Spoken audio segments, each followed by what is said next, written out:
Vaccine आहे त्यांना. आता ही वॅक्सिन देतो आहे आम्ही, बघू शकता तुम्ही. अशा प्रकारे आम्ही मध्ये साडी लावलेली आहे, बघू शकता. आणि इथं वॅक्सिनेशन चालू आहे.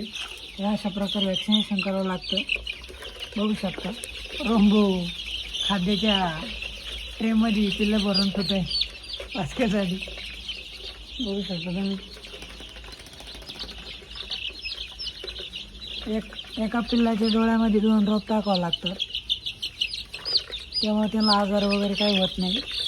आणि याला थंड ठेवावं लागतं, त्याच्यामुळे आम्ही कूलिंग पॅड आणला.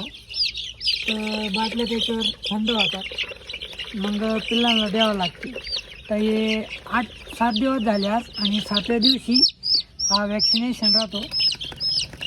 तर अशा प्रकारे वॅक्सिन देतात.